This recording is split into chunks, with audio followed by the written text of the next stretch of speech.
Howdy folks, just want to talk about the review for the Stars Avalanche series.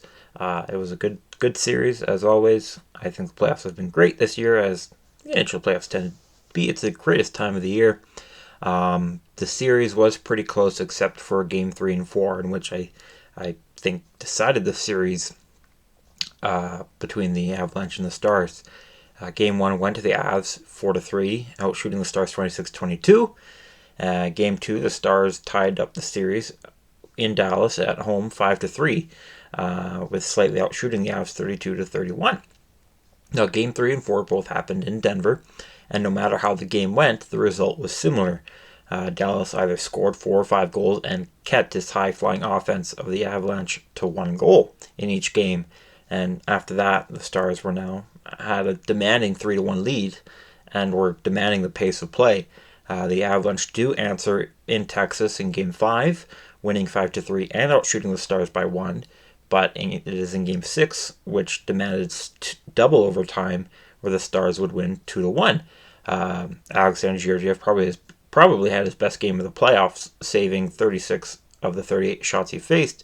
But Ottinger had a really nice game as well, saving 29 of the 30 he faced in that game. The only goal he allowed was a power play marker. So the Stars have now eliminated the last 2 Stanley Cup champions and will go on to face the Oilers next round, whereas the Avs will go back to the drawing board and see what they need to return to the finals. They're not too far removed and their core is still there, besides one guy in some trouble, but that's a different video, which I've already done. Let's compare the numbers. The Stars, like I said, did control the series in a lot of ways. They controlled the shots, the scoring, the goaltending, the high danger chances, and the blocks. Avs were the better hitting team.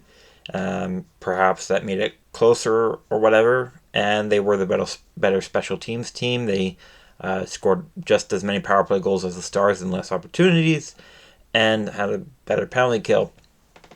But other than that, they were playing second fiddle to the Dallas Stars, who, like I said, were very good at controlling the game. The Stars are just doing amazing right now. Well, I guess all 4 teams that are onto the finals, semifinals, are doing amazing right now. So it's kind of a given. There's not too much talk about how the series went down, other than what I just said. Like I said, with the Avalanche, they'll just go see in the offseason what kind of moves they can make to recapture the Stanley Cup for the second time it's been 2 years now. This will be the second year. Again, a lot of the important pieces of that team are still here, besides their goalies that they had 2 years ago, but they still have Nathan MacKinnon, Mikko Rantanen, and Cale Makar, 3 most important pieces to that Cup win. But you're missing Gabriel Landeskog, your captain, which is a huge part of your team and your heart and soul. And you're missing Nichushkin for unsettling reasons, and who knows if he'll be back. And if he is back, it won't be for another 6 months.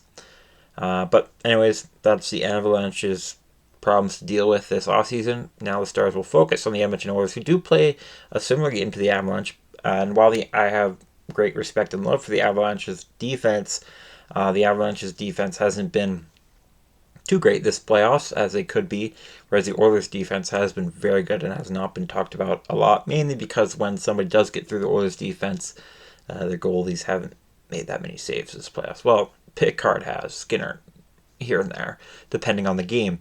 But anyways, that's for the next video. Thanks for tuning in this one.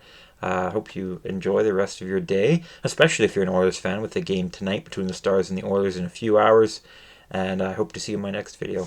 Bye-bye for now.